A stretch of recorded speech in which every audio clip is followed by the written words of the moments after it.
Jones was down about, oh, wait, no, it was up today. Hi, everybody. My name's Rob Wurst, host of the Not Near Mint Show. It is June the 15th, 2022, New Comic Book Day. So the Dow Jones is down about 6,000 points from its high back in January of this year. Bitcoin is down $50,000 from its high of nearly $70,000 in October of last year. Now it's floating around 20,000 or so, about 22 as of right now at 10:03 p.m. on June the 15th.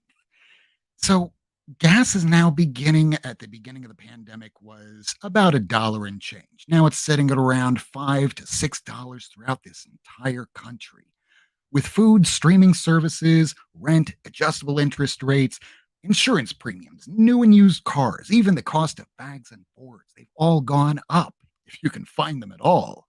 What does this mean for us as comic book readers and collectors? Can I protect myself? Will this get worse? Yes, yes, it always gets worse before it gets better.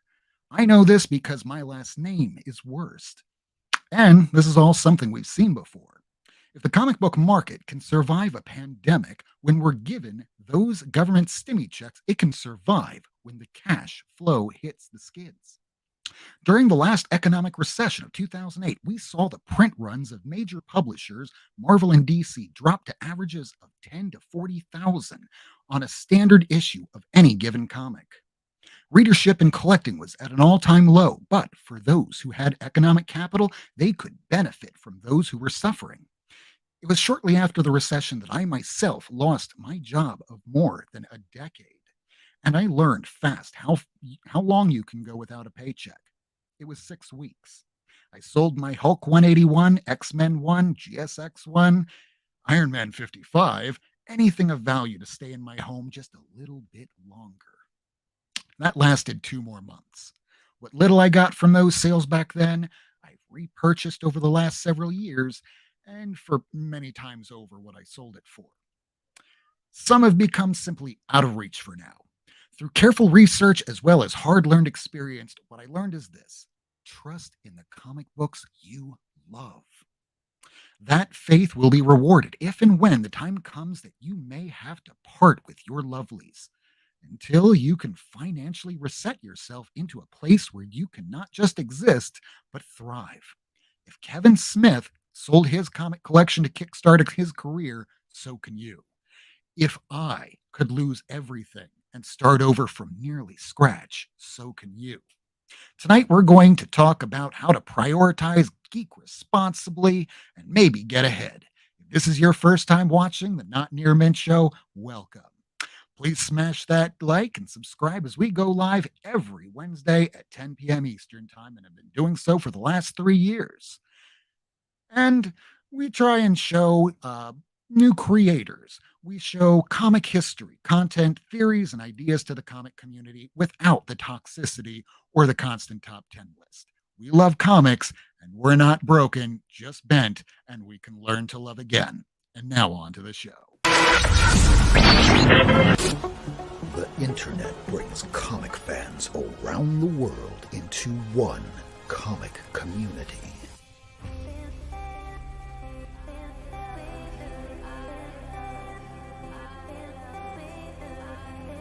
We support the just pay and recognition of these comic creators, comic fam. Because comics are for everyone. It's 10 p.m. Eastern, live from the United States to Australia. This is the Not Near Mint Show. Welcome to the show, everybody. Hi, everyone. Long time. It's been a minute. Greetings, community. And I'm hearing my mic is going in and out again. I have got to learn to eat the mic. It's a sexual mic. It is so sexual. I still need to get. So greetings. We have Kevin on the show today from Entropy and Comics. Good to see you, my man. It's nice to be seen. I hope everyone's doing well. And wow, may I compliment you on that excellent intro. Please, everyone out there, like and subscribe for the intro alone. Touched my heart. Well, it's something that I got a chance to throw together because I always wanted this show to be a little bit like a little Keith Olbermann, a little bit of sketch comedy, a little bit of here's some comics, and a lot of show and tell. Hey, you know what? There was so much there of content that we could chew on for the next forever. That again, between everything that you touched base that you just mentioned and the amount of content that you throw in there, oh, this is going to be an excellent We night. have a conversation forever. Even Rose Gray, they said, we're being sponsored tonight by an antidepressant. God, I wish. We could use the sponsorship. I could use the antidepressants. So it's been a lot of hard. What? And it goes good with the drink. So I'm just saying. Well, it's been a large comic book Rob. week this week. It's been. Go ahead. Rob, I love you, brother, but your mic is so shitty. Let's try this. That's okay. That better? Yes. Okay, That we sounds just way switched better, out the yeah. mic. Here I am using like a really expensive mic. I just don't have it set up right, I guess. I'll figure that out one of these days. Trust me, I have to do the same thing. I'm still learning how to use my mic. And I'm sure once I get like that little fancy You're sound a great person. compressor. A great person. Your mic is not doing for you what it should be doing. I agree. Ha ha ha. Give me 1 second, because my cat is going ape shit right now. Leave the cords alone. That's a cat that we're going to need to see on camera at some point tonight. So we've been buying a lot of comics. We've seen the price of books going up. We've seen a few books kind of come down a little bit, but with the cost of everything going up, has that really changed any of your buying habits? And let's start with Kevin now that he's here for the, I guess, maybe second or third time. Yeah, actually it has. You know, I've been asked this before if I ever had a budget in the sense of my weekly budget to buy. And then I've asked if do I have a budget when it comes to any type of, grail. So the first of that is, yeah, I now, which I never had, I have a budget now and I stay within a realm. And then two, as far as the grail, I kept myself somewhat sane. You know, I never went out and spent too much money. I'd say I don't think I've ever spent more than probably $450 on any amount of anything. I've never, went too nuts, I feel. But my point being is, especially now, of everything that you mentioned in the intro, and then some, meaning gas prices, shipping costs, and so forth going up too, it has definitely affected my buying habits. Yes. So that's a yes, it is in its totality affected the way you've been buying comics, lady? Yeah, and just living, But yes, I mean, it sucks. What are you going to do? I think the market's going to, in general, be a buyer's market for a hot minute. Let's put it that way. If you have money, and if you Yeah. don't, That's the key there's word right probably there. going to be a lot of shit going up for cheap. So if you're wanting to get a key and you've got some expendable income, I'd say start saving your bones towards November. You're going to be getting some good shit come November. Yeah, and if we're going to be looking towards perhaps next tax season, when generally right around after Christmas is normally when you can get some of the best deals if you're looking on Instagram, because people are looking to not spend a ton of money on fees, on PayPal. So they're going to jump to Instagram. And if you need money fast, you're going to post things there a lot easier than you are on eBay. So I remember right at the beginning of the pandemic, there was somebody that had an Amazing Spider-Man 14, First Green Goblin, and they only wanted $1,000 for it. And it must have been in maybe a 4 or 5, maybe even a 5.0 condition. It was a sharp looking copy. And because back then somebody needed money. Mm-hmm. We'll see that again. And normally when it's right after Christmas, that's when people need money. Oh my God, I spent a ton of money on my family on Christmas presents or Hanukkah presents. That's January. So here we are in January. Now it's the 5th of the month and rent is due. I need some money and I need it fast. If you wait to the beginning of January, you're going to be seeing some very big deals. Because as I said, you're going to be winding up reaping the benefit from those that suffered. And I was one of those people at one time. There you have it. Yeah. Well, I can definitely agree there. I'm actually at that part of the totem pole right now, so I can relate. Like, I'm in transition for looking for a new job, and like because I didn't have all my shit together. Like, I'm still like waiting to start this new job, and like I'm in a situation where like this is like a prized possession of mine, and I'm probably gonna have to sell it because like I need to be able to like make rent To live, and, yeah. and that's the reality. Like, do I want to sell this book? Hell the fuck no.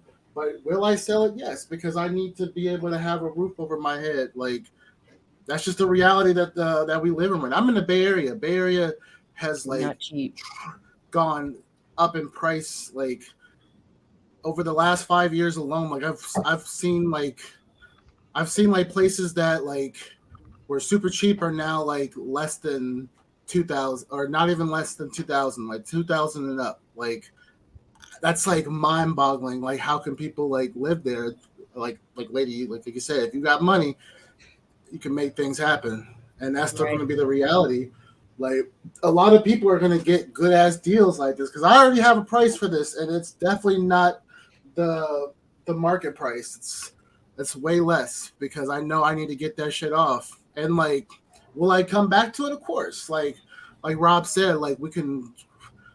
Sometimes we're gonna have to restart. And for me, like this is new because like I haven't been collecting like for over like 10 years like y'all. Some of y'all have. Like I've been collecting since I was a teacher, and I was trying to use these comics for like a teaching method, and it became a hobby for me. Like that was like 7 years ago. Like I haven't been collecting for like 20 years. Like I wish I know like that must hurt, like losing books that you're like attached to, because not all of us are like doing this for investment. Some of you guys may be, but for me, like it's a piece of history. That's why I want it. This is like gonna be the test of time. A person of dark skin, like as a Spider-Man, like come on, that's history changing right there. Like Inspiring. Fucking shit. yes, It's the somebody whole that looks goal, like me, bro. like as a superhero. Like I don't want to let go of that shit, but it's like the reality, like you said, like I gotta pay rent. I gotta make sure I have Fucking brown girls from Jersey, Yeah, man. yeah. Fuck Yep. yeah. It's all good, Michael. Actually, I'm going to slightly interrupt this by No, do your suggesting thing. something to the community. One, I beg the community to not be vulturish in this idea. And what I'm going to suggest is this. Due to the fact that this is going to be something that's going to be a reality and that we're supposed to pull together as a community, I am asking those of us that can, those sellers out there, those people that buy, and anyways, my point is this, and you'll get the gist. We as a community can create our own type of pawn shop for individuals that necessarily don't want to sell their books, but are willing to work with individuals that are willing to give people money and with some type of arrangement in good faith. Those of which that know each other, those of which that know that we can help out and things like, in good faith on both sides. I think this could work out for everyone in the back end, because this isn't going to be something that's going to be over quick. I think we're going to be feeling this for a little while. I could actually see it going past about this time next year, because when everyone feels the effects of the taxes and everything that they're going to have to pay for this year and how inflation's going and everything next year, it's going to be a little bit before we kind of get there. So my point being, people, we can possibly out there do a community pawn shop for people. God damn, Manny, you are a bastard. An amazing bastard. I'm jealous. That's awesome. Oh, Are you sure that wasn't the facts? We're not going to ask that question. I hope it's not the Yeah, so- facsimile, but like, you know, Dang, $30. I think he probably knows. Probably got the genuine article. Oh yeah. like there's plenty of videos out there breaking down like what the facsimile versus like the actual. I mean, you've done it before, Rob. I had to do it on my Twitter on the very day that came out because I went, oh, Yeah. oh this is I definitely remember. something people are going to rip people off over. Mm-hmm. And But that's and a like great idea, having a community sort of way so that we could work with each other, so that we could be trading these books, so that we get what we want. Go ahead, Kirk. No, I was just saying the community, like I said, the community could be like can be controlling the market if we were like if we actually had that mentality. But like, I mean, you said it real, Kevin. Like, there's a lot there. I'm sure the vultures are gonna come out when people start falling from They collecting. could, and I'm hoping that doesn't happen. You know what I mean? Because people are people. And I mean, we watched some of these live streams. I'm not trying to put people on blast, but it's just like either am I. Yeah, either am I. There are good people out there overall. Oh yeah, I totally agree. Out there, you know what I mean? This is a great community overall. So yeah, and again, back to what Rob was speaking about as far as how the market's going to be. We know that when things are going well, the trickle down theory really doesn't happen. But when the things are going bad, and we know that when I mean bad, just monetarily speaking, things are really, we're all being stretched. That we're eventually going to feel that, and I don't think as a comic community yet we really have. Also, I believe there's been a lot of people, myself included, that started selling only during the pandemic time. So they're accustomed and used to making an exorbitant amount of money on a book where that reality is no longer going to be the case. So I don't know how well some of these sellers are going to be, knowing that they're not going to be able to make 100, 200, 1,000, 5,000% on a book that they just bought 3, 5, 8 hours ago. You know what I mean? Because this isn't the reality of why we all started. And myself included, who is a specky kind of guy, this isn't the reality of why I started even specking, to make this kind of stupid money. No, this isn't. Yeah. No one can keep doing this. And we also have the IRS. Go ahead, lady. No. Go ahead. I was just going to say the IRS this year will be issuing, or rather these apps that we use to make these transactions like Venmo and PayPal, they're going to be issuing a form to anybody at the end of the year if you've made over $600. So the years in the past of free money, that doesn't apply to friends and family. It doesn't apply to friends and family. At a certain point, when they're seeing large amounts of transactions coming in and they're seeing that very little is being paid into taxes, there's going to be questions after some time, especially after this new law has taken effect. It'll be a percentage. So let's say hypothetically someone sent you 10,000 as friends and family and sent you 1,000 as business. They're going to go, wait, so you're saying 10 to 1 they sent, when we're supposed to buy that? Really? So it's a high possibility of you getting audited. Well, exactly. You're throwing up red flags. So I do agree with Rob what he's saying. And there are still other plays that you can jockey around it. But the reality is what Rob is saying. It's playing the factor of what's going to affect all of us. Jim Mint was also working with big sums of money. Yes. Oh, yeah. Yeah, I remember when he had that issue. So for those that are just listening to this, Planet Arizona dropped in the chat that they will lock your account specifically for PayPal using the friends and family if you're using it too often. It did happen to Jim Mint. I remember that happening where he made an entire show about it, where if you're doing this over and over and over again, friends and family is when you're using it occasionally. Hey, we went out to dinner and I watched. Right. So what about the people that, cause I use Venmo for bill transactions. Like our roommates send all the money for rent through Venmo. So it's like, am I going to get dinged for that? Because that's like paying out. That's a couple $1,000s a month. Like, no, that's you paying out. Okay, yeah. Yeah, that's completely different. Yeah. Oh yeah, I'm just curious. But here's the thing: when it comes to inflation. Today, they just raised the interest rate. And I know for most comic people, this is some boring ass topic, but here's the idea around inflation and what they're trying to do with the interest rates. It affects us. By raising it 0.75% today, the idea is that if you make things cost too much money so that the average consumer cannot purchase it, it will make it so that the retailer has a higher inventory and will have to drop the price in order to get rid of it. Otherwise, they have a warehouse of unsold goods, and it turns into what's happening right now with Target, where Target has to get rid of large volumes of inventory. And I'm not trying to sell Target, but Or they need to or get rid of the stuff. or Congress can get oil industry's dick out of their mouth and regulate the oil industries so that they cannot price gouge. Because what's happening is not a fucking shortage, it's greed. It's pure unadulterated greed. And if we had a fucking Congress that legislated for the people or gave two fucking shits about the well-being or the welfare of the people at large, then they would fucking hold these guys' noses to the grindstone and make them lower the price on gas. But you know what? Congress doesn't give a fuck about you or me. They give a fuck about people who have a lot of money, about the 0.1%. And you'll never get your needs met if we continue to vote for these stupid motherfuckers that are corporate like whores. And I'm shutting up. Now let's see if you can defend yourself, you sweat from a baboon's balls. Absolutely.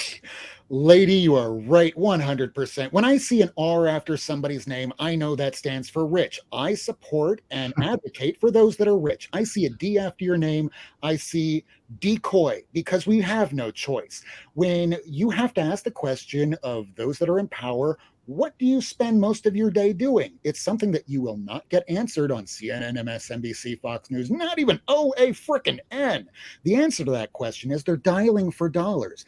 And the dollars they're getting are partially from the oil companies, and they're not going to do anything. Because There if are you see just as somebody with a many tie, there are just as many corporate Democrats as there are Republicans. They've all sold their fucking souls, the big name ones. Nancy Pelosi and Chuck Schumer do not give a flying fuck about you or me. Let's just not get it twisted.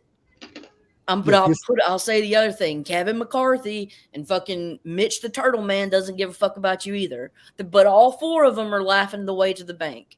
Because you know what? They don't have to even follow insider trading laws. No, they don't. Especially when they have to enforce it on themselves. Get rich. They stay in Congress. They don't have to follow insider trading, and they get fucking rich off the stock market. It's rotten to the core, and there should be term limits. And fuck that shit. All right. Yeah. Again. The unfortunate thing is that when you see somebody in a suit, they are bought for and paid for, and there's not much we can really do about it other than go, oh God, how much worse is it going to get? We can try and run for office, but how many skeletons are in your closet? In mine, it's packed. I have closets for closets upon closets. By the way, my last name's Worst. My doors are broken from all the fucking skeletons pouring out. You know what I'm saying? Amen to that, brother. My wife's always saying, "What's this new skeleton?" I don't look. Just don't ask questions. They have to be. This is the kind of show that we talk about all different kinds of subjects, not just comics, because everything does revolve around everything that's happening in the world that does come back into comics. Look, let's not get it twisted either. The gap, the wealth inequality now in America has never been greater. Okay? So you want to talk about situations being ripe for revolution? Like in America, there's a certain amount of wealth. Look at that wealth as peanut butter. We have America as the piece of bread. We have one big fucking lump of peanut butter right here. It's not spread. There is no fucking equity in America anymore. And that is creating extreme amounts of division. And what corporations and politicians want to do is get the middle class to fucking shit on the lower class, because it's supposed to scare the middle class into not being like them. While at the whole time, you've got the puppeteers who have the real power laughing, just laughing. Fuck that, man. No more. Like, dude, no more. All right. And lady, my best way that I could probably give the comparison, because I know not a lot of people are politics majors, this is the best way that I could probably put it, other than the R after your name, the D after your name. This is what the Democrats do. Oh, hey, look at this, almost full drink. I'll think of it as half full. I need to distribute this, so this is for the American people, and the rest of this is mine. The Republicans just go, hey, this is half something. I don't care. It's mine. And that's mine, and that's mine, and that's mine. So that's just how I view things. I could be wrong, but I just say flush the toilet on all of them and make me queen, and I'll be the boss. How about that? Comics for the people. I'm down with that. I'll vote Queen. Yeah. Constable Lady Fantastic. I'll outlaw variants. How about them apples? Wait, then people might call me an authoritarian. And improve the paper quality. Yeah. If you could improve the paper quality on Marvel, I'll vote for you. Have my vote. It's not that hard. I mean, after watching Ms. Marvel, I want to vote for Nakia, and I want to vote for Lady Fantastic. Wasn't Nakia just a delight? Fucking love her as a like in the show. Anyways, shutting up about that because Kevin hasn't seen it. But anyways, it's just about the characters, and I just find that they've really done a wonderful job in making these characters very endearing. You just fall in love with them. But anyways, meow meow. Yes, this was a great episode. They finally introduced a couple more people. Wanting to see what's going to happen next, but still, it's only on the second episode, and we haven't learned all that much. But we did get to see a training montage. Yeah, that was pretty cool. Yeah, I honestly, to me, politicians, basically, I feel like that if you get to a certain level, like you have to fucking like sell your soul to an extent because you have to get so much money to get that level. So it's just like, it's like, is it even possible to do it? Like, right? Are you ever going to get an ethical, a really pure intended person? Like, you're not going to ever find altruism in politics because there's too much narcissism involved. And, Obama or Clinton or whatever, we can say they're great, but they were really kind of selfish and full of themselves. Dude can pull out a saxophone and like, and they're not sleight of hand for the They're people. not perfect, but, at the same time, like, I have so much respect because I couldn't ever be the president. Same goes for like, I can do it. I wouldn't want to do it. Same goes for the Republicans, Sans 45. I don't want to talk about that one, but like, Reagan, even like fucking W, like, God, he looks like fucking angel compared to certain things now, but like, at least he was well intended. There was a malice in the last one that really unsettled me. But like, honestly, that malice can be found in all politicians due to their gross disregard for the will of the public at large. Gun laws. Fuck them. Gun laws. 86% common sense laws. Fuck Congress for not getting that shit done. And fuck the gun lobbyists. All right, shut up. The problem is everybody is in each other's pockets. And the best way that I could correlate this is, I remember years ago when I first started as a court reporter that I saw a family law case. And this is, mother, father, and the attorneys are going to be just at each other's throats like a pack of wild dogs. Then their clients leave. And as they leave, they go from being angry and foaming at the mouth to, hey, Kirk, how's the kids? How's the family? Are we still on for that golf game next week? And you're like, wait a second, where was all that venom a minute ago? That was all an illusion. When I see somebody in a suit, everything's an illusion. In a courtroom, you will usually see something that reads, the truth is what we seek here. And they don't want that. They want the impression of this. Lady Justice isn't blind anymore. Like, there are two systems of justice. There's one for the rich and there's one for the rest of us. Yeah. And it just fucking sucks. Yeah, it does. Now the springboard on what Lady was talking about earlier too, about the division in between the rich now. During the time in which the COVID happened, there was a farther diversity happening. And also to circle back onto the subject matter with that, it will affect on our buying and selling of comics, because those in which that were getting money that never had money before, well, they were buying up their childhood, much like some of the reasons why as we get older and we get closer to our retirement age, we start buying some of the nostalgic things of our childhood, whatever they may be. And in the case of this, people were buying and still buying, X-Men #1 and so, Spider-Man #1, driving these prices insane amounts.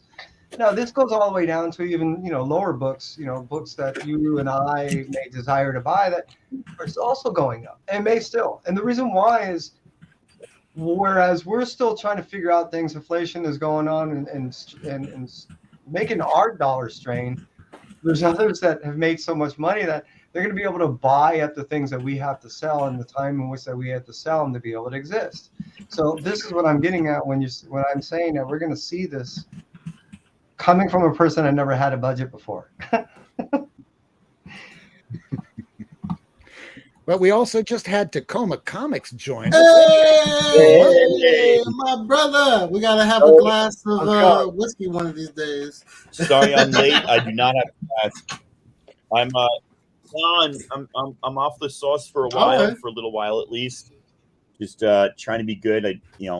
Usually I go to the gym and climb, or I climb with my friends. But for my 20th wedding anniversary, I'll be in Red Rock in Vegas, and I hired Congratulations. a guide.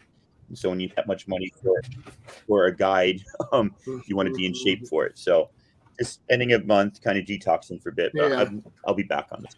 No, I feel it. I want to do the same thing. I want to get into some backpacking, and I need to get rid of this gut before I do any extreme backpacking. So that's inspiring.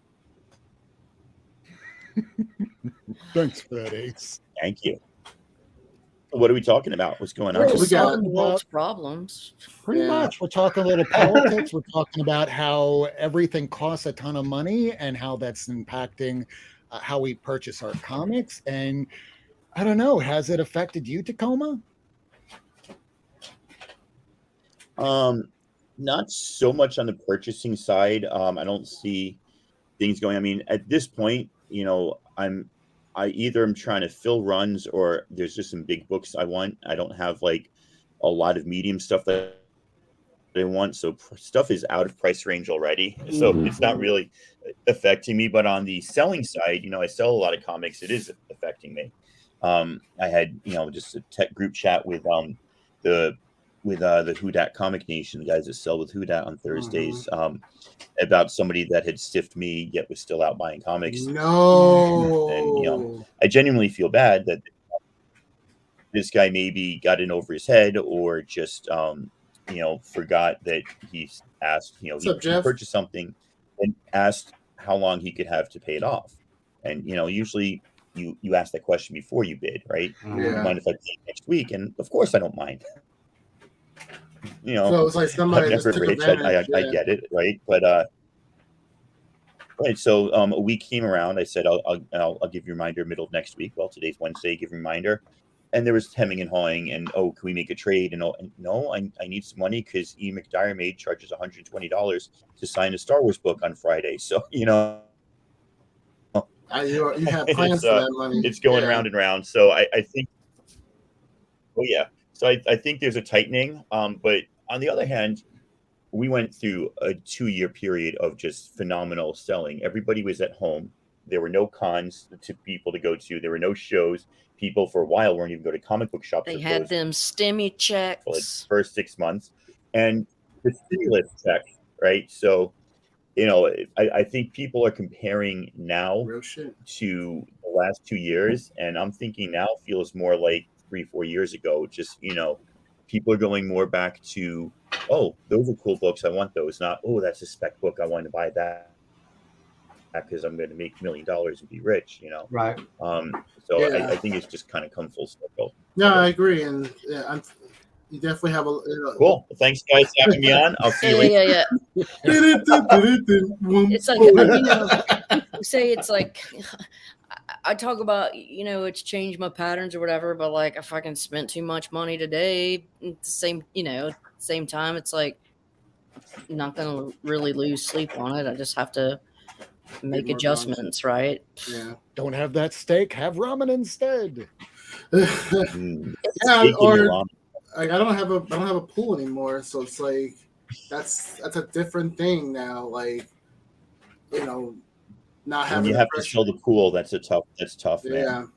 And I mean, I guess spending too much, quote unquote, is vastly different from one individual to the next, depending upon Correct. your budget and expendable income and whatnot. Yeah. Because Well, for me, it's just quite a small amount. Some people out here are pretty big rollers and drop several hundreds, a night, and that's cool, man. And I'm slightly jealous. I ain't got it like that. At the same time, I don't covet it or anything. Yeah. And if I could, I know a it guy at would my be shop. one time in a paycheck. But that's it. He buys a box of comics every week.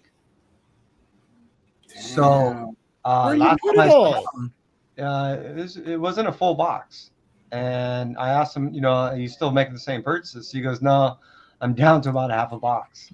I'm like, wow. But I mean, again, it's affecting those in what I didn't think it would affect at all. You know what I mean? And I can't agree with you more, Tacoma. I think this is more that we're going to see the true correction of what things were and what things need to be, as opposed to be what we've seen and what I think a lot of people will be measuring by, which is only a couple of years. I don't think it's fair to the true market. I don't think it's fair to the true collector, the true buyer, the true seller, true reader. Well, I feel like it's going to, honestly, the dip is going to provide some consistency, and we're going to see the old patterns like we did. Because what is consistent? The solid keys, the timeless, and so you talk about the Hulk 181s and the fucking Silver Surfer 4s and, whatever, X-Men 1s. There's always going to be those guys, and they're always a safe bet. Just put it that way. I'd rather have a stack of those than, I don't know, some bullshit, something that's popular now. I just remember way back when I had to sell a lot of these books because, when you don't have a paycheck coming in and you don't have a job, things cost a lot of money already. I learned that, these blue chip books, they're going to be the ones that will help keep you in your home a little bit longer. It was a horrible lesson to learn, but, I love the comics that I read, but I also want my blue chips. Why do I want my blue chips? Because I'm fucking afraid of being homeless again. And I know that, in my, oh my God, I might be in trouble. Someone will be a vulture to come swoop right in to go, I'll save the day and put it up on their nice little collection themselves. Yeah, I mean, these are assets. These are things one needs to consider insuring. They're not... And honestly, guys, having your CLG or whatever kind of app online, or if you have it written down physically, but I would try to get it into some sort of digital form because, bullshit can happen. Your shit can go up in flames, and you have no proof that you had this massive, catalog of books, and you stand to lose that money, that investment. So that's a great topic because insurance is something that is going to be needed for your comics if you have a large or expensive collection, and your insurance company is going to need an inventory. And the best way to do that, and you all watched me do that at the very beginning of the pandemic, CLZ. It is probably just as, if not a little bit. Yeah, I still need to invest. I got rid of it. I could not deal with it. It drove me crazy. I could not. But deal you got with your it, pad, man. I've got my pad, but this doesn't say what I have. No, that's what you need. right? These are the GI Joe issues. This is what I need. Yeah. You can see I erased number 73 there because I got it the other day. You need to make so it's a like, video document. Just go through your room, That's a show good your idea. I know, bullshit. but there's another question. At what price do you insure your common? 50,000. What's that? 50,000. Okay, because no, I'm saying like how many comics do you have? It doesn't matter. Who is Okay. saying that? That's Kevin.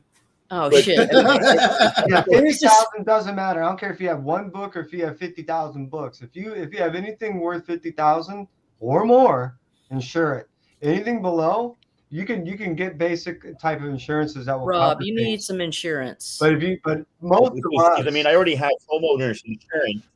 I already have homeowners That won't do insurance, it. which covers general stuff. Like I could put an amount up to whatever my home insurance covers.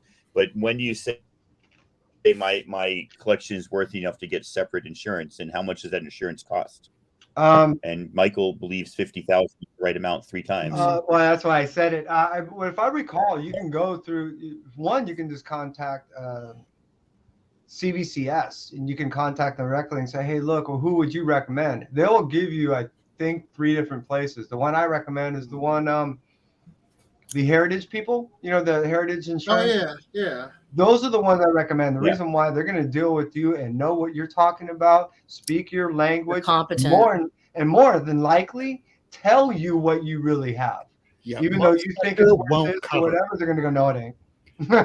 Mark Spector just put in here, homeowners insurance will not cover it. I know this is a fact because I had about a year ago a deposition where somebody lost some items in their home because of Hurricane Irma, and they'll cover your roof as long as you report damages and such. But their problem is we don't cover the contents of your home. You need renter's insurance for that. Correct. Or more specifically, there are types of insurance out there, and Reggie Collects talks about this often. You can go check him out. He talks about it all the time. Look There- at Planet Arizona. Yeah, Collect Insure. That is the one that Reggie is the one that always talks about. $250 a year for $35,000 of insurance. That's pretty damn good. Mine will have to be a bit more, but Okay. Adding it to the seriously, I live in. Thanks, Planet Arizona. Thank you. I got a 'Cause whole, it's I something- got a pad too, bro.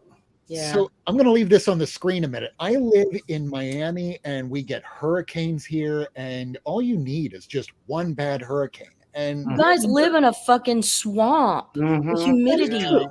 I live way out west, and it was because of the fact that I pulled out some old Black Panthers that I saw all this humidity from the bags that I started converting everything into Mylar. So living out here in Miami, we will get hurricanes. You might even get some flash flooding. That's happening a lot more often. Hey, we're now talking about climate change, everybody. Mhm. So because of this, whenever there was a hurricane, when it comes to insurance, one of the questions they're always going to ask you when it comes to an EUO, and as a court reporter, what that stands for is examination under oath. If you had all this stuff washed away, they're going to ask you some questions. So what did you do to mitigate any potential damages? Did you put up storm shutters? Did you put around sandbags? These are questions that you should remember because I hear them all the time. This is what I observe. So I will put big plastic trash bags over each and every one of these boxes to mitigate. And if an insurance company decides to go, so what did you do to mitigate? I have pictures. You take photographic pictures of everything. You have the approximate grade, approximate price that you paid for, and that is how you will get recompensated if the insurance ever needs to kick in. I love it. I just want you to know, Rob, real far west, Florida is considered California. Just want you to know. In Florida, we are literally 2 different states. You have South Florida and like Tampa, Orlando, that is one state, and then the whole rest of the state that is red state. Also, insurance will cover acts of war, terrorism, space aliens. Pretty sure that might be an act of God, though. And they'll talk about, was it a peril opening? I don't I know. like- The alien shot a space laser at my goddamn roof and took out my Incredible Hulk 181. You never had it. How do you know it wasn't in your CLZ? Fuck. No, I actually, it takes a long time, but I manually put in all my information of my comic books on a spreadsheet in my computer, and then I have it also on my phone, and I have thumb drives, and they're around. You know what I mean? So Yeah. He's got copies on copies on copies. you never know. Just basically Yeah. what you guys are saying. For you know? real. Yeah. Well, it's interesting that we're having this conversation because I know that Sans was having it on his channel earlier today, talking Really? about on his wine and Thanks. cheese comics and wine and cheese, please. He was they were talking about the dip in the market, and they're looking at. He was specifically looking at variants and exclusives and indies, and the indie market is something just a totally strange creature, right? Like It's you had that initial wave, Sandman, Why the Last Man, Preacher. Then you had the image wave of Walking Dead and Saga following that. But Walking Dead is the one that changed everything. Everybody that's buying Grimm #1 and House of Slaughter and Good Boy thinks they're getting Walking Dead #1. There will never be another Walking Dead #1.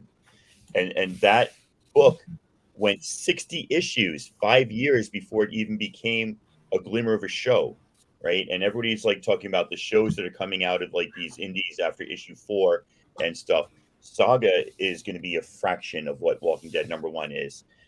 Something is Killing the Children #1 is a fraction of what Walking Dead #1. Walking Dead #1 is a fraction of what it was 8 years ago. But that was the indie book that was low printed, that not a lot of people purchased, that took a while to build its audience over years and years and years. Nobody was selling Walking Dead #1 on a YouTube auction 3 weeks after it came out, with the gold foil cover, the metal cover, the artist cover, the blank sketch cover, the this cover, the that.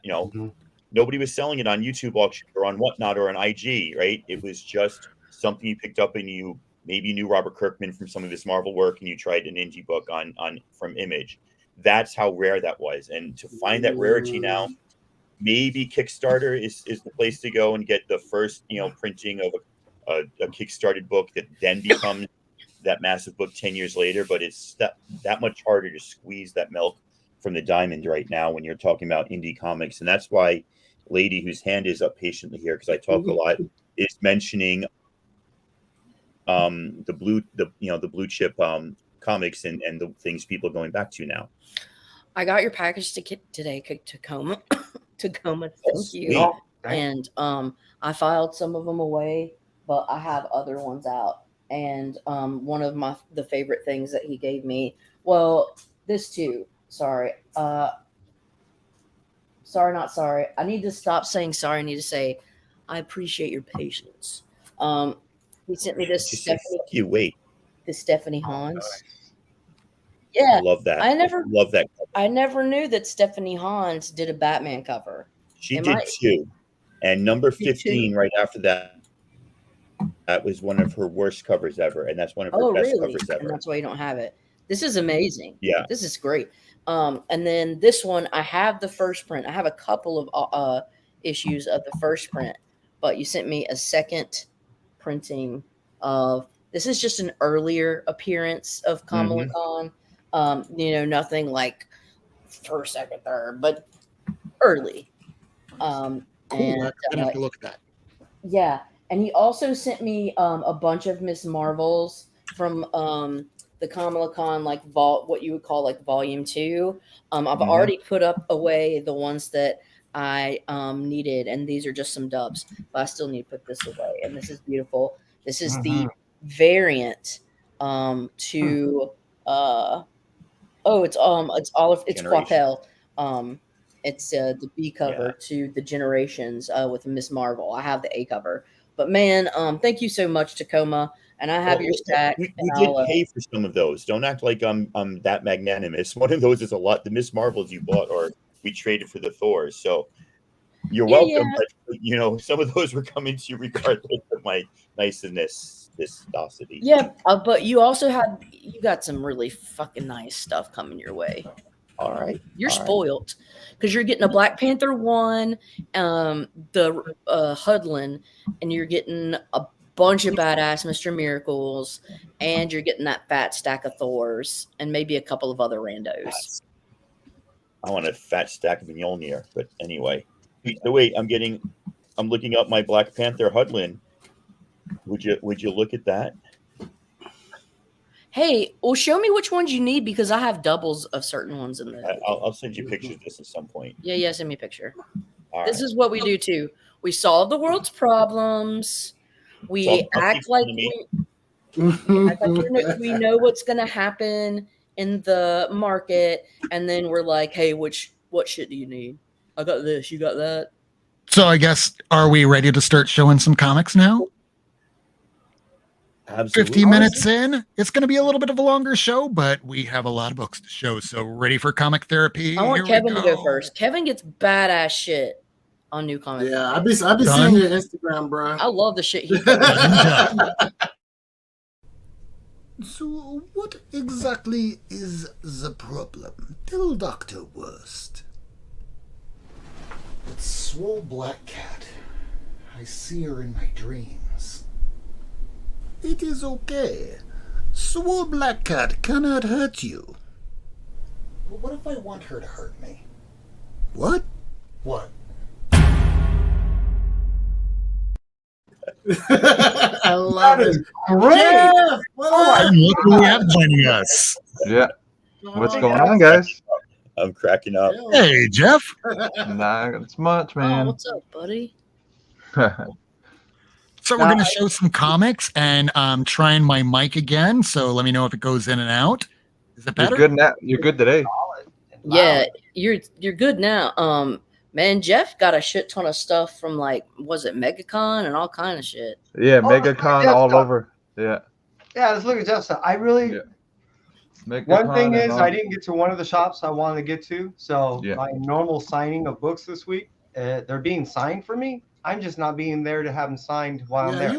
you stay getting signatures. And then I only picked up just a few books, and I got them in another room. And when I mean a few, I mean literally like 3, and they're all the same. So, please, Jeff, show off some of your comic books. I want to see them. it's a ton. Badass. Yeah. So it's well, that's the first one. Sarah Frazetta and Holly Frazetta's Red Sonja. And Oh will my you God. let these people know? So you guys, Jeff is basically a walking dictionary of all things Frank Frazetta. And if you could just give them some context as to who Sarah Frazetta is, and I got you. Yeah. I got you. I got this. Frank Frazetta is famous for pretty much Death Dealer and everything else that you guys know out there. So Death Dealer, Vampirella, pretty much anything anything fantasy pretty much is Frank Frazetta. yeah. And then Conan, pretty much he's known for Conan stuff. Conan the books. And then Sarah is his first granddaughter. So yeah, Sarah's his first granddaughter, and then Holly's one of his daughters. There's 2. There's Holly and Heidi. So then this is their cover together, and then she runs Frazetta Girls, where you can get cool T-shirts that I got on right now, the Death Dealer T-shirt. Yeah, so Show it off, man. What you got? the Death Dealer, Sweet. yeah, Oh, Death nice. Dealer T-shirt. So The OG. yeah, and then this is Death Dealer 1. This the shirt printing is Death Dealer 1, and Sarah's mom has Death Dealer 2. So Death Dealer 2 is, I can show you guys both of the Death Dealers and tell you guys which one's which. So give me 1 second. So this is Death Dealer 1. This is what's on the shirt now. So Yep. yeah. So this is Death Dealer 1, and Death Dealer 2 is right around here. Death Dealer 2 is this one that I got to see in the museum, Boca Grande. So yeah. So I actually got to see this one in person. So That's awesome, dude. I think there was 6. I think there was like six different Death Dealers. I think, and I think they split it in between them it is Frank Jr., Sarah. Oh no, I mean Holly, Heidi, Billy. So there's a couple of them. So Sarah had, so the granddaughter had to split all these artworks in Damn. between these guys. So that's pretty much.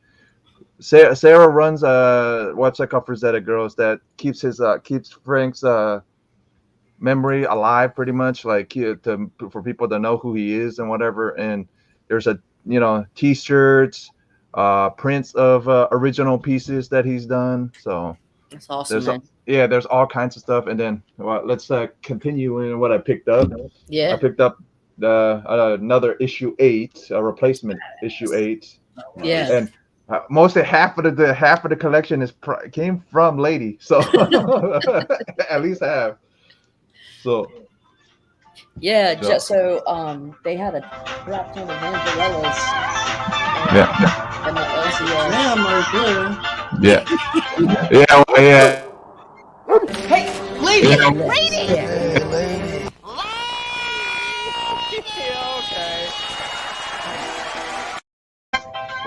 Give me a second.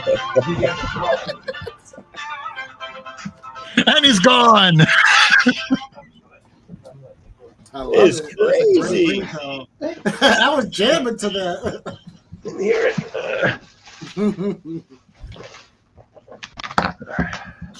More books. More book. I got you. And then this is yep, Strikes. Funny one is this one came out in the 90s too, so it's pretty much 90s are repeating themselves. Nice. Yeah, so this one, well, I'm saying this is the new one, the new series, but I'm saying there was an original series that was called Strikes that came out from what was it, from the other publisher that was them. Harris or whatever. Yeah, Harris. Harris had one. Who's the artist on that? It's Perillo. Oh, I like Yep. it. Yep. These are the Perillo covers. Nice. Yep. Then another Perillo. She's a busty gal. Yeah. How long ago did these come out? Like last one was last week, and then Shit. the other one was like 2 weeks ago, I think. Oh, these Yeah, are brand new. Yeah, these are the ones that are from the new series, and then the guys all gifted me this Tally Ho first Frank Frazetta works. Yep. Oh wow. Yeah. Oh, nice. So Yeah. his first Is stuff that is he Golden Age? pins inside? Golden Age, 1944, before World War II. Before World War II, and then this is when he was. The story from Sarah. The story from Sarah is he was 16 when he got published. Damn. He was 16 when he was published, and I got to see all the interiors at the museum too. So that was kind of cool. That's awesome, dude. That's awesome. Is that a banger? That's a banger. Pretty much. That's pretty much. Absolutely. So sorry. Warning, warning, warning, warning. Banger alert, banger alert. Holy fucking shit. Look at that fucking book. Oh my fucking god. Look at that fucking book. Oh my god. Look at that book. Jesus. Oh my god. I like turtles. You like turtles. But like I was telling you guys, this is the 90s one. So look. So see? Yeah. Oh, that's Jay Scott, ain't it? Oh Yeah, wow. true. No, it is Michael Turner. Oh, it shit. is. Huh. Yeah. So Nice. I just So I noticed was- the extra vertebrae. yeah. But like I said, Perillo and Badass, dude. Michael Turner. So this one was the 90s one, like I was telling you guys. Yeah. Yep. So that. And then I've been on Dave Stevens kick for a little bit, so picked up like a couple of Dave Stevens. Oh Hell nice. yeah, The man. Twisted Smart man. Sister. Yeah. Oh, beautiful. Do you Picked have up some any of the Dave- Dave Stevens Alien Worlds? Yes, and one. What number? I forget. It's the one with the lady on it, and her butt's toward a spaceship, I think. Okay. That, Yeah. Oh, nice. Yeah. And then I picked this with Evo Ernie up. The main reason I picked it up was for Stephen Hughes' signature. Really. God, I love my signatures. That's Mhm. awesome. But the Brian big reason Pico? but the big reason I picked it up for Stephen Hughes is he passed away from cancer in the 90s, so it's hard to find anything with his signature on it. Yeah, Yeah, that's so awesome. so and then these are still AOKs from Steve. That's badass. AOK King. Yeah. Yeah, But Steve this Whiting. one, Oh, that's Yep. gorgeous. and then Oh my this God. Is that a Momoko? I'm not a What is Momoko fan, but it could be. Yeah, I'm not. It looks like anime style. Yeah, It definitely does. I like Is it. it Rose Besh? could be. That's what it looks like. Yeah, it's more Besh than Momoko. Momoko looks more kiddish. That's me being honest. Yeah, that's fine. Yeah. Yeah, and then Shit. this is from Yes. Bronze Age Brian. It is Starlin Starlin. cover. Yeah. I like my ladies every color. Did you look through that though? I haven't got a chance to yet. So Oh my god, it gets kinky. oh boy. What year is Yep. that book? That 70 is something. 70s. You can tell it's the 70s, but just Like by maybe looking at the cover. 72. I don't know. Let me. Is it Google it. Starlin? That's actually something I might have to look Yeah. Yeah, at. it's Starlin. Yep. Yeah, that's I like that. Yep. Yep. Jen Starlin. And then 70. 74. Oh, Yep. okay. And then I picked up an extra issue for Jim. So Oh, that's this badass. is nice. this is going to Jim. So I'm Oh, picking- right. Yeah, I Yeah. had a whole thing planned at MegaCon since he was going to show up, but he nixed the plan. So and then I picked this one up, Purgatory. Oh, that's a great cover. Show Yeah. the thing in her face. You said that like there was a big something in her face that you can't There's unsee a- it. Show it. There's a big gash, but you can't really see it from the camera though. If you Oh, Yeah, right if by you- her Yeah. nose right there, and her bridge of her nose. yeah, I see it comes straight down. Oh, I don't see it, but I'll Yeah. take your word for it. That thing's gorgeous, though. I love that. Yeah, That's but from badass, dude. far away you can't really see it until you grab it up close and look at it. Yeah. Here's another AOK from Steve. Wow. Oh, Very nice. cool. Yeah, you got to come on here someday, Al. Yeah, And that'd be then, awesome. Sooner But this- rather than later, man. This was a major find though. It's a Bruce Timm Vampirella. That's pretty cool. This one was at MegaCon. The only purchase I made for myself. Oh yeah. What Yeah, year because- did that come out? Early 2000s, like 2000 or 2001. Interesting. Yeah, and then the only way to get it was because it was Promotion. you know how no it was a promotional. mail It's, off? no, it was a 1 in 1 like 1 in 1000 or 1 in Oh, 100 shit. or something like Gotcha. that. Yeah. So, but this is one of his prettier covers. There's a black cover that he did of Vampy. Yeah. Ugh. Yeah.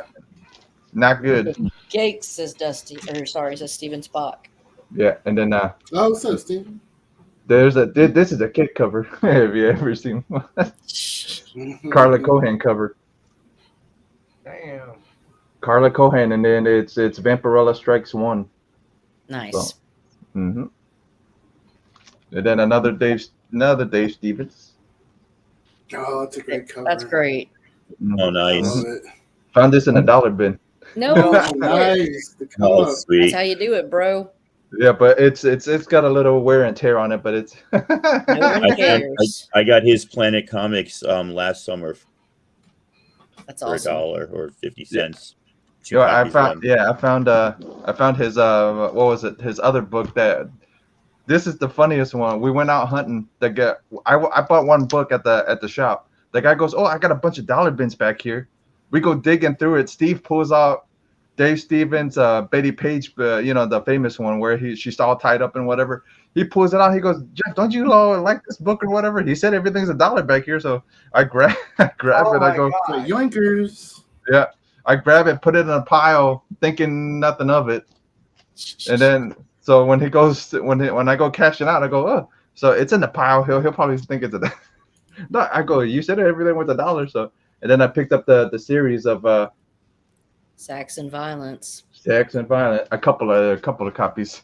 I picked up That's Oh, not nice. Dave Stevens though, is it? Is that the no, that is George Perez. Perez? Yeah. This is Perez, and I found but I found the foil edition. Yeah, in that same dollar bin I found the other one. with Betty Page. Very cool. Yep. There's those. These, and then pick these up. Nice alien encounters. Mm-hmm. And then some more stuff on this side. Oh yeah, this is another MegaCon exclusive Death Dealer cover. Very cool. And I actually saw this artwork in person, so that was kind of cool.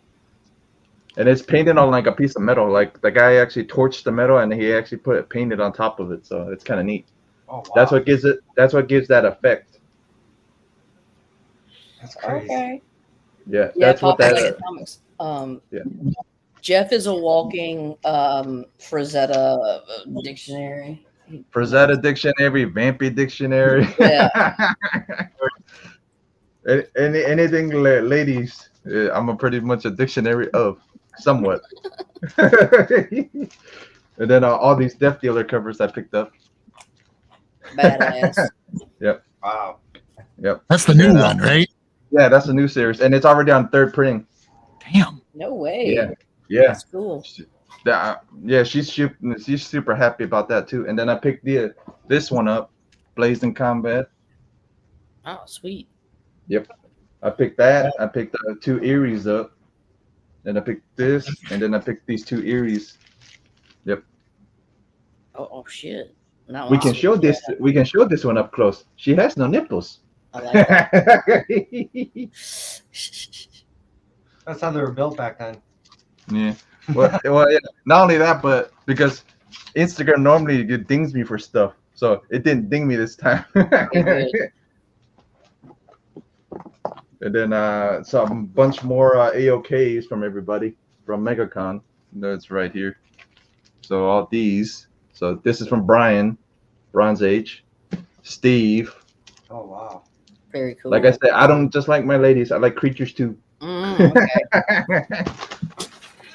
So and then some Frazetta stuff from Brian. No, nice. Yeah. That's a great And cover then- right there. Yeah, some more covers from Brian. And then Hialeah. So How you get, bro? this one is Jay Ferguson. Jay Uh-huh. Ferguson is a Canadian airbrush artist that's from Canada that I got an interview like almost 2 years ago now. He did one of my favorite Vampy covers, one of like airbrush covers. So that was kind of neat. That actually Hialeah actually gives it to me, and I actually knew who it was. And then this one is a Greg Horn. So No shit. it actually says Greg Horn right there. It's kind of like neat. the American Beauty thing, except without. Yeah. Yeah. And then I got I got a book turned down from CGC. They turned this book down. No, why? They wouldn't grade it because it's overhang on the top half of the book. Oh. What? So I never noticed it until I looked. I actually looked real close to it. The only way you can tell if you go like this and actually look at it, you can see the overhang. I don't understand. Wait, explain. Yeah, what does that mean? What it means, how the cover, how a normal cover is printed, it's too much cover on both ends. Oh. It was too long, not Yeah, the yeah. size of an average comic. Right. Don't they also not want you to have it taped, just have a loose flap? And they're so strict. Really? Yeah. Yep. All It's right. it's overhang. It's bad. It's right on heat, like right above the Vampy. It's like right here in like edges. You can see it. I didn't even notice it until they pointed it out. Wait a second. Didn't they grade the TMNT Last Ronin, and that shit was oversized? Yeah, that's what I'm hard. saying. Like, Right. That's what I'm getting at. I don't. No, but this is over overhung, like somebody printed too much paper on the book and just stapled it together, Oh, and it's too much. So if you got another copy, and would it be in a better condition to be from this or supposedly just that printer? No, it's from this company called J Comic Collectibles or whatever. Mhm. They're famous for their books doing that. They're famous for so that's why CGC Exclusive doesn't grade. variants, okay. Yeah, That's crazy. that's why CGC doesn't grade nothing from the J Collectibles anymore, because there's I didn't know that, so shit. Yeah, So it's exclusive. You can't get it graded. Yeah. And it's signed by Eric Basaluda, Ebass. Damn. Yep. So it's actually signed by Ebass. I got a graded book that's signed by Ebass. It's a Vampirella, but but that's pretty much what I picked up from MegaCon and everything else. And then nice. a couple of tarots, all kinds of stuff. Very all over. cool, dude. Yeah. Great pickup. So, lady, I know we're getting a little late here, and I know that you eventually need to get to bed. So, do you want to go next, or do you want to give one of the other guests? I'd like to let somebody else go. She just wants to look. Tacoma or Kevin, do you not have books to show? Is that I ain't got nothing. I ain't got nothing to watch show Obi-Wan today. later. All I have is Captain America books. That's it. I got like 2. Me too. I'm waiting on shipments. I'm actually offering to go. Okay, go. Yes, please. Because I do have. We watched Miss Marvel, but I haven't seen Obi-Wan tonight, and the kids are showering now. I said, when you're done showering, we'll watch. I'm like 2 episodes behind, so don't feel bad. All right, I went into the store that I don't like, but we all do that. So I went in there. Like that. The owner wears a gun on his hip, and he's this old guy. And No, but I would not feel comfortable in them shits. Sorry. I don't feel comfortable in there, except when you see 50% off comics in these boxes, your morals go, out the window. So these are like $3 each.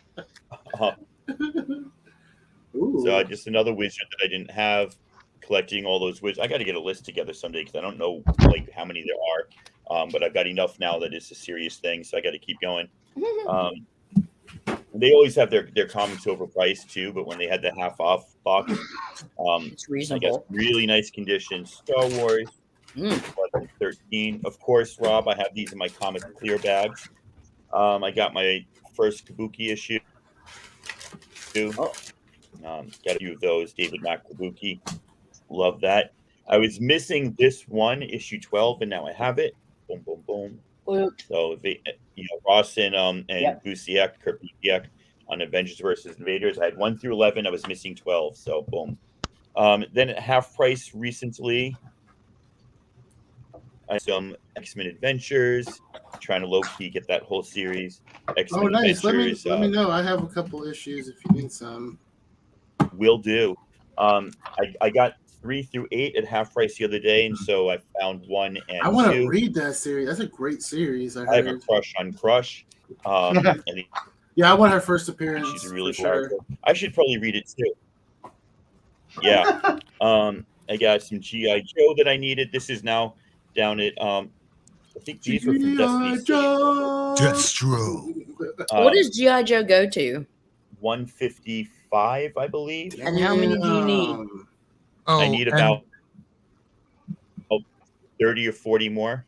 This is the first appearance of Venus. I just picked it up on the cheap. After it ends at 155, it continues series. on with IDW. It's like at 260 something, or maybe even past that.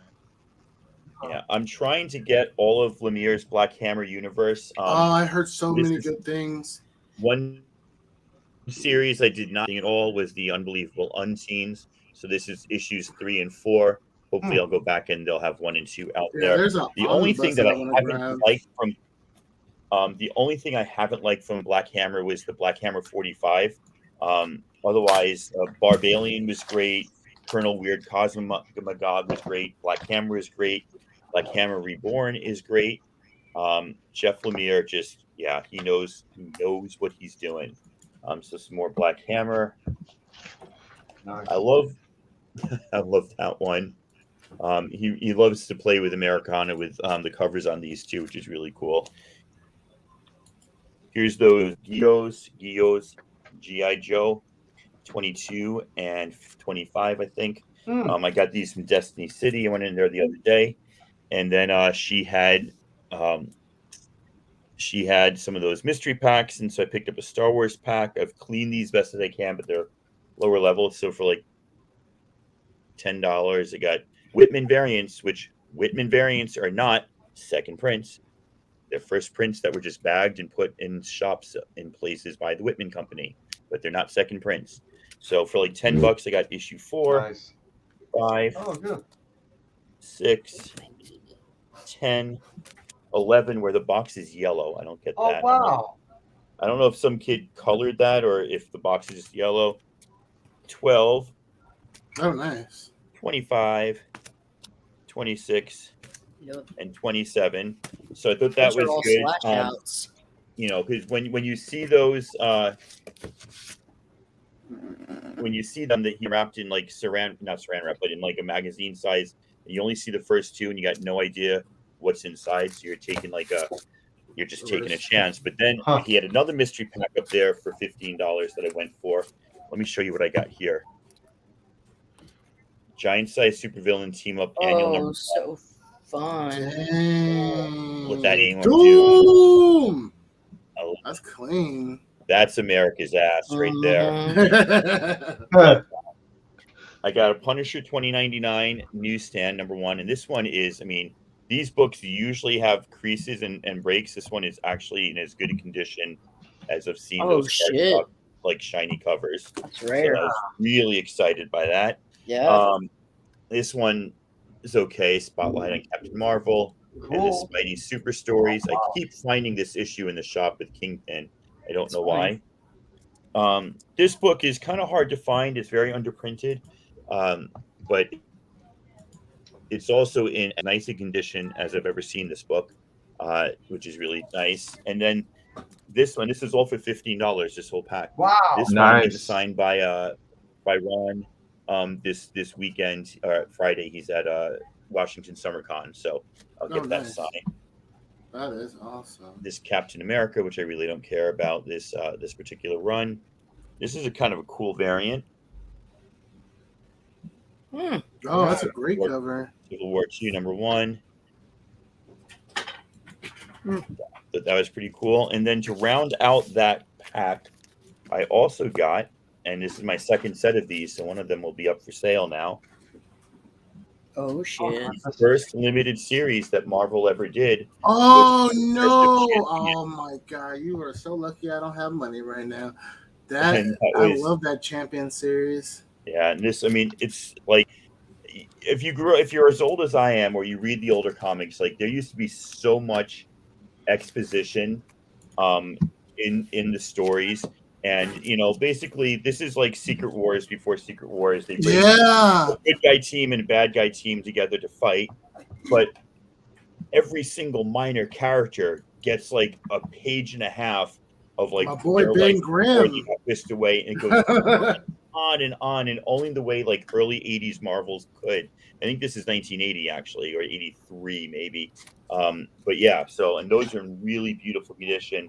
I'll probably sell this set, the set that I have. One of them has a tear in, issue 1, but it's a fun. I mean, it's a fun story. It is a little painful to read, and they made so many new characters. There's like 30 new characters in there never heard from again, and that's my Dazzler right there. I like that Dazzler. Mm-hmm. Very cool. The eye makeup, and then Rob, if I can pump up my new show, if I have a little bit more time, if that's okay with you. Absolutely. All right, so I am done. I finally, after 2 years of being on a wait list and having like IKEA text me, I finally got my second Calyx bookshelf. So I finally finished the comic book room the way it's meant to be after 2 years of getting. My wife said last year I could get rid of the bed. It's like, if we have guests come, they can sleep in the boys' room and make the boys sleep in the same room. But I really wanted to do a show. I wanted to start a new show. Bourbon and BS is a lot of fun, but it leaves me with a hangover and it's late at night. I want to do a comic book show that I could get guests on and talk about comic books. I really want to do a show about books that you've read, a series that you read that nobody's talking about, that's just like your favorite series. And so if anybody's interested, I don't have my information here because I'm very unprepared, but you contact me in IG at Comics, say you want to be on it. I'll be doing some promo stuff, and it would be stuff like this. Raise your hand in the chat if you read Eleanor the Egret. I did. Raise your hand in the panel. Did you? Yeah. I love this series. And it's wacky. John Layman, right after Chew, John Layman and Sam Keith. Rob Gilroy went their separate ways. Sam Keith, yep.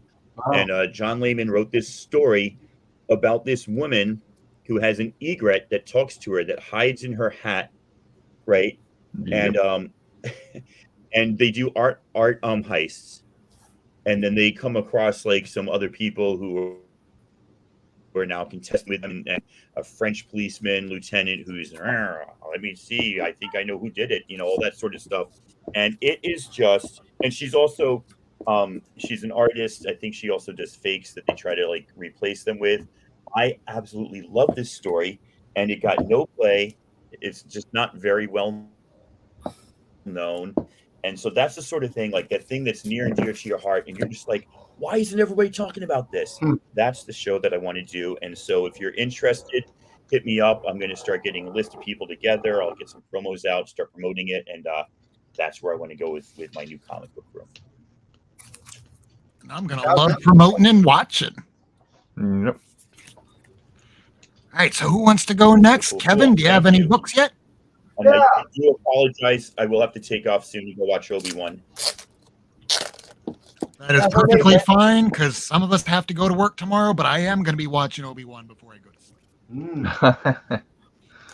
Kevin, do you have any books? Yeah, I got a few here, just not many. I didn't pick up many. The ones I ended up picking up, the reason why I ended up picking up is because I was supposed to go to a signing event today and meeting Mr. Kelly and Mr. Lanzig, the writers of nice.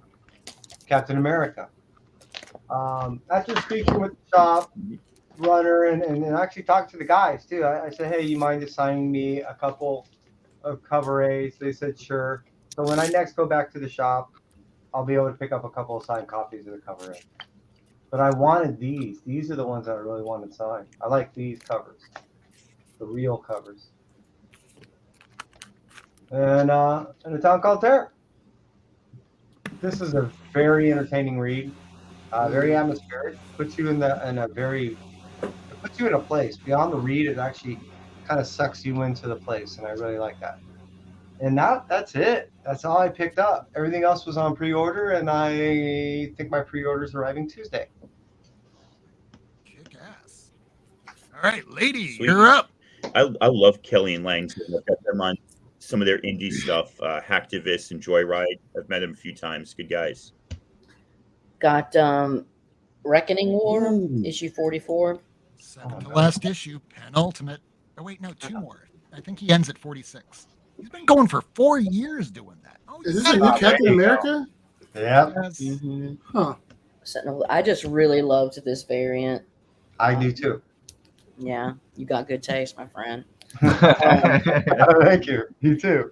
I picked up the What If Miles Morales Became Thor. I really like this because it's a very violent depiction of him smashing an ice giant, frost giant, and killing him. Yeah, but I also got the little design variant. That one. Oh, nice. I like the little. There's that. And then I got X-Men Red #3, what is the Asian American Pacific Islander month variant. Wow. Yeah. And then I got in a package from Cat 60. I can't remember, but he like threw in 2 of these Gwen verses, and I was like, all right, cool. It's Nakayama, man. And I have #1, and I also picked up issue 3 today. I met him at MegaCon. I met Nakayama at MegaCon. He was really nice. Awesome, man. And then I picked up the Greg Land variant Cool. because I liked her as the Wolvie. That thought was I pretty hate when fun. they confuse me with characters. Yeah, it's whatever. Then I picked up this Wolverine 22. This is a Russell Doderman variant. Almost looks like a Dankiyama variant almost. I just Is thought it that was, Gabby? yeah, Oh, I love that. yeah, I know. She's certainly And getting it says older. RD after JL. So I'm not sure what this is an homage to exactly. And then I picked up Do a Power Bomb Image. This guy did the Beta Ray Bill run, the 5-issue. Okay. Oh. Yeah. Which Yeah. was great. He's written that was really good. So I was interested to see Great. what this was up. Yeah, what he's this doing the was current about. Jurassic League. And then hold on, I got some. I picked up this Thor 229. And I'm not sure if you guys know the importance of this. It's not really important if you don't give a shit about stupid random things, but I will never ever own Hulk 181 because I just, You get a 180. you know, Or I just don't have 180. that kind That's of the money. big book, right? But here's an ad for it. Is this from the Daredevil or from the? Hulk. Sorry, not Hulk. Shit. Thor 229. Because I got the Daredevil 115. And this is a little Marvel value stamp with Ghost Rider, so that's pretty It's fun. still there. Yep. Yeah, I have a copy of that minus the value stamp. So there's that. Jeremy Linzer, maybe. Could be. After JL. I'll have to look at what the OG. And this is a really fun book I got today for a really decent price. Marvel Team Up 15. Oh, nice. Very cool. Beautiful. Yeah. And it's mid grade, but it's first appearance of the Orb. It was really Love his character. It was a really fun story. Like the Orb gets a motorcycle and rides around looking like a fool. But and I picked this up today. They had a copy of this. And you know, it was a decent price. And I was like, all right, man, I'll grab it. Same can be said, ditto on nice. Spectacular Oh Spider-Man. my gosh, nice. Is that first appearance, right? Yeah. No, the first appearance of the Tarantula, I believe it was at Tarantula, 134. No, Tarantula's first appearance is Spider-Man 134, I think. Oh, okay. But this is just number one of Spectacular Spider-Man. Then, probably the coolest thing I've gotten in the last few days. I picked up Invincible Iron Man 149. This is part one of the Doom Quest. It's not in the best shape. It does have some ticks, which is I'm fine with it because I don't want it for its beauty. I want it for its because I care about it. I like it. Yeah. And then 150, man. Both newsies. And like Tacoma said, these guys they have to team up. Morgana Le Fay or Morgan Le Fay, however you want to. She does a little spell sort of thing, and they're transported to Arthurian England, and they got to work together to figure out what the hell's going on. This is not a reflection. Get out of here. Oh, this one's a reflection. Yeah, This one is a 149. reflection. Yeah.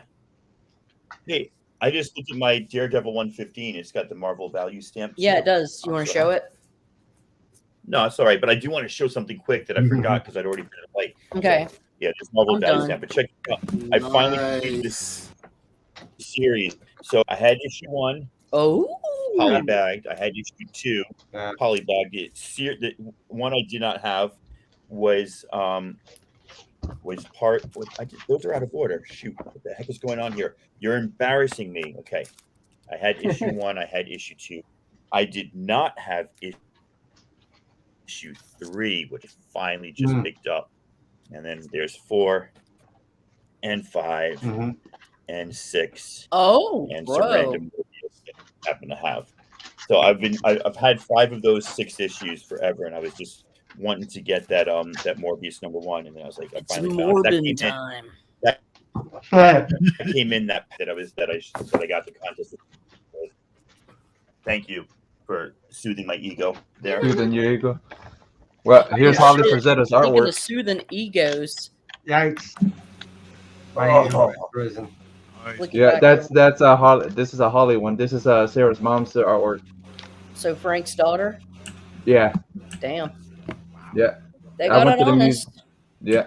I went to the museum and gifted her some Batman 66 comics that I heard she liked Batman 66. Oh shit. I remembered, so I gifted her something. So she gifted me something back. Aw, Nice. that's so Yeah. cool, man. You Yeah. got like little stories. Yeah.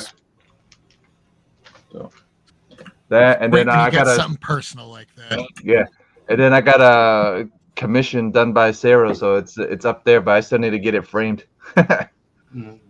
Yeah.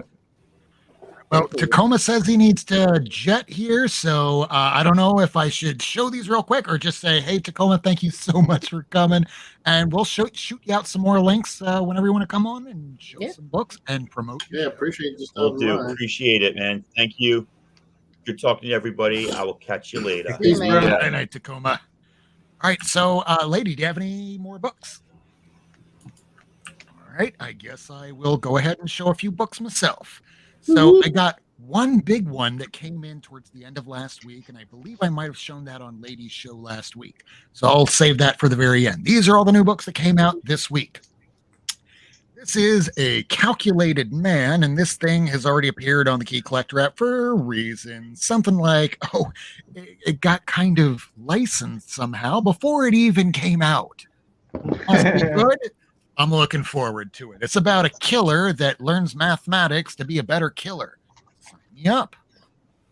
All right, next up, this is a big book. It's not the second print or the third print, but it is issue 2 of Grimm. I'm liking that story. I've been hearing good things. I have the first issue. I have not read it yet, but there's a lot of things that I still need to catch up on. Yeah, I haven't read it either, but I've been hearing a lot of good things. We have Jay Lee with his first series that he's done since the 90s. So this should be an interesting little series. I believe it's only 7 issues, so maybe it'll be good. Hopefully I'll get a chance to read it one day. Unlike Undiscovered Country, where it seems like this just keeps going. But it's a one shot. Maybe they tie it up here. I don't know. I think they left it off on issue 19. Maybe 20 came out, but I missed it. I don't know. Batgirls, issue number 7. This is the B cover. And Ayce had to get rid of some books. So apparently, if Batgirls was one of them, you will now have a full run of Batgirls. Next, we have Birds of Prey. A new version is introduced today in the new Batman Urban Legends. I think this is issue number 16. So this is a pickup if you're into the Birds of Prey. I am, so I picked it up. Next up, we have, for Pride Month, we have DC Pride, the Tim Drake special with his new boyfriend on the cover. In this particular issue, he has to go and tell Stephanie, his former girlfriend, hey, by the way, spoiler, I know I dated you, but guess what? I like guys too. Spoiler. Spoiler! It's like she named herself just for that moment in her life. Next up, I don't know why this is still going or how, but Future State Gotham, issue number 14. Eventually, I'll probably wind up selling the whole thing so I can get something I like. I fell off around issue 8. I Am Batman, issue 10. This has been a pretty fun little series. He now has relocated to New York City, so we will see how this goes. B cover. Hopefully, I'm not going in and out anymore with the microphone and everything sounds better. Not good? You still have audio issues. Still have audio. I liked Okay. it when you were using your computer's audio. All right. Let's change it. How about now? A little better? Doesn't cut out. Doesn't come out as good. Okay. Jurassic League. This is that Daniel Johnson Warren. I'm probably mispronouncing it. I'm getting Name. Daniel Warren Johnson. People with three names that are all first names. It's kind of a little hard. Naomi, season 2, issue number 4. I guess there might be a season 3 after this, but there's no more TV show after season 1. Next up, we get Nightmare Country. So good. And this is, of course, one of your new favorite writers, Snyder. And he is writing everything that you want to read. And this is from the Sandman universe with covers of the Corinthian. I cannot wait until I believe it's next month August, that Sandman comes out on Netflix. I still need to read that. It's good. Next up, Superman, Son of Kal-El, issue number 12. This is a fantastic series if it was only just a little bit longer each issue, but I Is can't it me or he complain. got a Issue gut? 12, written by Tom Taylor. It looks like he got a gut. Really? Who has Kind a gut? of. Superboy or whatever it is. Are you talking about that bulb in the dog's mouth? I guess. It's a weird. Yeah, it was a weird. You had it at a weird angle. It looked like he had a gut. Body shaming Superman. The dude could throw us through a building. But he's a fictional character. Wonder Woman, the newest issue, B cover, and we have the Pride variant. Because I only really get the B covers when it comes to Wonder Woman. The A covers, I don't know. I like the painted look. All right, after Wonder Woman, we're going to jump on over to Marvel with Amazing Spider-Man issue number 1, volume 10, second print. Nice. Next up, here are a couple back issues. I lied. I got a couple. Not a lot and not expensive. I don't have issue 1, but I think he'll procure that for me. Is that Boldar from Thor? That it is. I didn't even know he had a mini. What? This is issue 2. No way. Issue 3. That is awesome. I gotta write that down. That one down. And issue 4. So now I just got to get the 4th issue from Miami Fresh Comics. And where do I get all my comics at? This is where I get them all. So let me throw that banner on the screen while I show this stuff. Miami Fresh Comics. That's where I can get it. He usually does these sales. Now he's doing them on Saturdays. So just check out his Instagram and he'll clue you in. Here is Ben Reilly's Spider-Man, the final issue. Always like this artist all the way back from Orcstain. It's been a fun run. It has been. Here is Captain America in a new issue. This one will be selling big today because there's no other Captain America series coming out right now. There was one, but it took like 4, 5, 8 months between issues. Was those Alex Ross covers, right?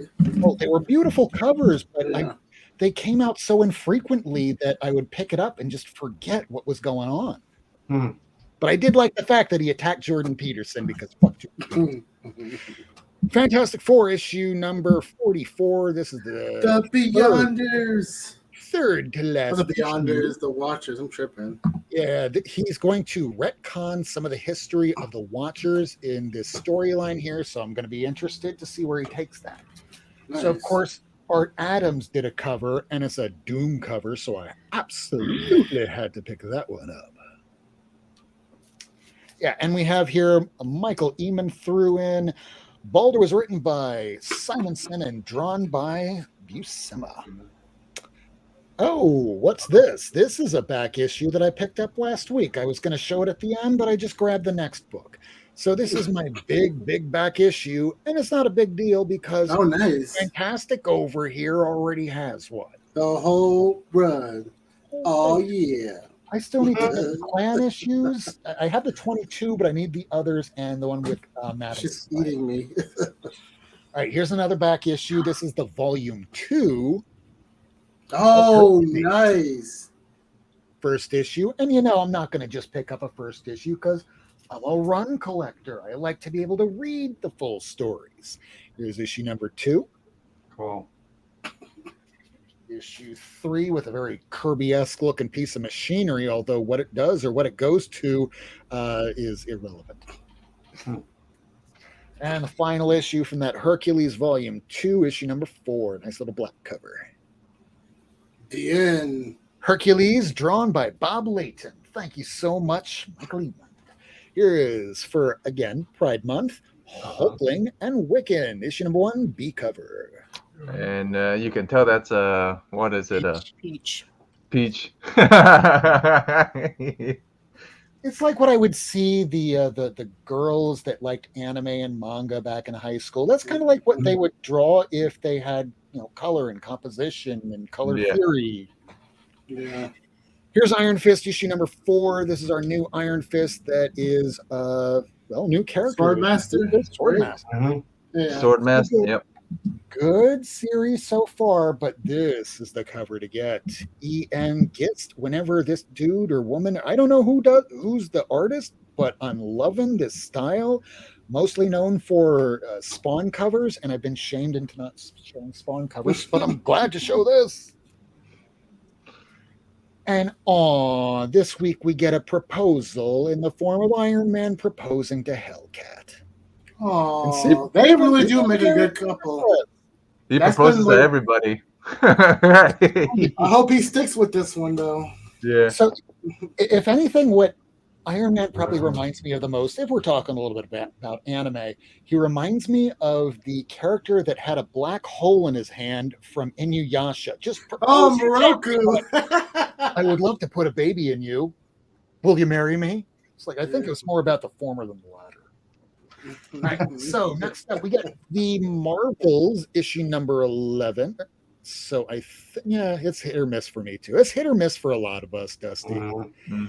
Gist had a couple of great Werewolf by Night covers last year. Oh, yes, he did. And they were all ratio. Next up, we have Moon Knight, Black, White, and Blood. This is the variant cover to issue number 2. Following that, Spider-Gwen for the Multiverse, the David Nakayama cover that Lady also picked up, just as well as the Greg Land cover. I guess this is a homage to something, but I can't remember what. Then we have first appearance of Loki, 2099, but not the one that we were introduced to 20 years ago. It's a new one. Why do we need a 2099 Loki? I don't know. To be fair, I haven't What if issue number 2 second print just has a different color? But here's issue number 4 regular cover because everybody else got all the really cool covers, so I just was stuck with a cover. Then we're going to the mutants. We get Wolverine, the new issue 22 with Maverick and Deadpool. Last issue just needed a reprint, so that's kind of good if they're working with some Deadpool, if only it was written by Daniel Way. Here's that same cover of Gabby, Honey Badger on the Wolverine variant. And X-Men Red, issue number 3. This is the final book of the new books that came out today. This is Al Ewing, and that's it. That's everything that came out today. So Tacoma, who is gone, I want to thank him. You can go find him at Tacoma Comics over on YouTube and Instagram. Otherwise, I want to throw it around the show. Is there anything that y'all should be letting the audience know to tune into coming this week, or where to find you? Jeff, should we ask you first since you were the last to join us? Why not? I got a couple things I'm working on, but just keep an eye out. Make sure to have the bell. You can find me at Cantonese Comic Kid on YouTube and on Instagram. And then plus I'm working on a Vampy video. I got the script done, so now I just got to work on it. And I'm working on a Death Dealer review. I only see a couple of them up, so I'm gonna work on a Death Dealer review too. Since I read the erotic, Image, and this one, so I read all 3. So I'm gonna compare all 3. So that's gonna be coming. And then that's pretty much what I got going on. Cantonese Comic Wednesdays is eventually gonna come back, guys. I just I'm just trying to figure out the format I want to do it at, either live or not live, or I'll eventually figure it out. But that's coming back, and then Extreme Nerd Table maybe moving to bi-weekly if I can get a hold of the guys now. So but we'll have it. That's pretty much what I got going on. So what you guys got going on? All right, Kev, what do you got going on Entropy in Comics? I know I have a couple of packages should be arriving pretty soon, so I'll be doing my regular unboxings along with my son on 1-2 Comic Talk. We'll be doing unboxing there too, and then that's pretty much it. I haven't been doing a whole lot here, but I look forward to doing a couple more reports from the metaverse. I've been having fun doing that, and that's pretty much it for me. Entropy, back to you. Kick-ass. So Mind Shift. I notice you have a cat. Yeah, she's eating me right now. She's in play mode, and usually when she's in play mode, she wants to bite and destroy everything. As for shows for me, I got the bi-weekly show I do with Hood Rat Comics, the Monday Comic Book Jive. Come on by. We talk about speculation, and Dan does these awesome breakdowns of and just shows up really good books that you can buy that are affordable and people aren't talking about. So I have a couple books, a couple Silver Age books that he pointed out that I'm like, yeah, I got to get this ASAP. But that'll be on Monday at 7 o'clock or 8 o'clock West Coast time. So if you up on the East Coast, then come and join us. But besides that, that's all I got coming up this week. All right. And lady, anything coming up with you other than maybe a show with us? Yeah, I'd like to just chill Friday and shoot the breeze. Man, I've really been doing pretty good with my Avengers, and I'd like to kind of show that, talk about that. But, you know, otherwise, yeah, I'll be around, and I just want everybody in the chat to know, like, it's hard being a human, but I wish you guys all nothing but the best. We talked stuff earlier. We don't get a manual. All I know is at the end of the day, like, we just want to have our loved ones, like, be safe, and we want to love and be loved, right? And to that end,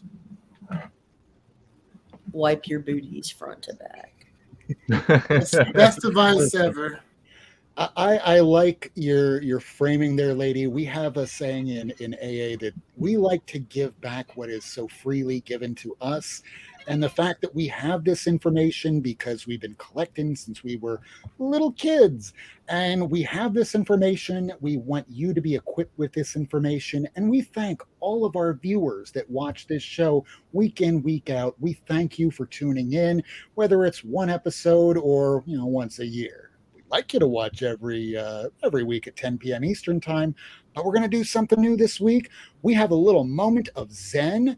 There is a YouTuber out there by the name of Solid JJ, and we've been consuming this person's videos like crazy. So we're going to drop one of his videos tonight, and we want you to sub him up, and we're going to be talking about this a little bit more next week, and we're going to be showing some new videos and places that we see around the internet, just so that we show part of the community, because we need to come together as a community.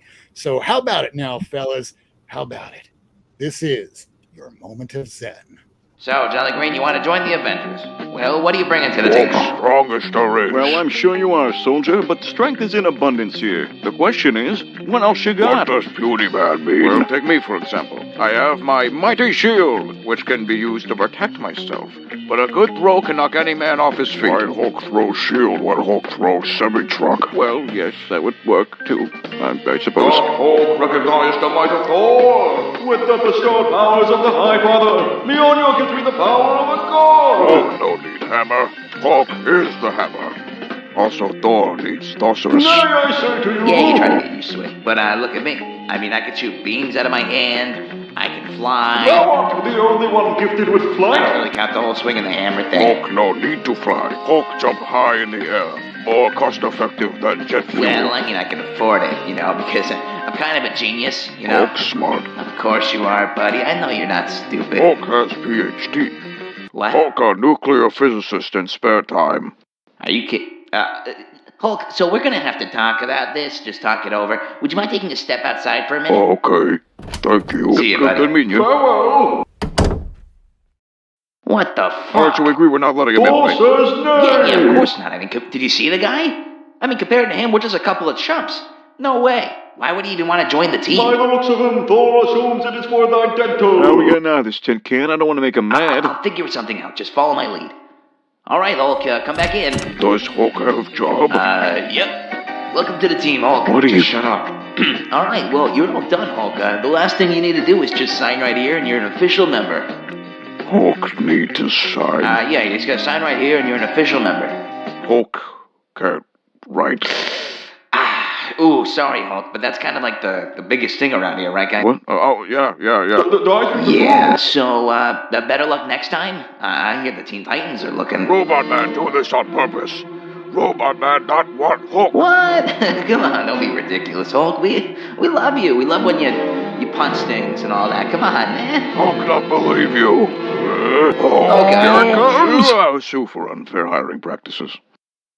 What? Hulk will see you in court. Good day to you all. Well, that was pretty unexpected. I love Go it. it, JJ. Go it. Awesome. Next week, we're going to have on Wednesday, 10 p.m. Eastern Time. His name is Benjamin Morse from August Purgatory Underground. So tune in next week, and we thank you all for joining us. See you all next time. Love you. Good night. Peace out, everybody. Love you. Thanks for tuning in.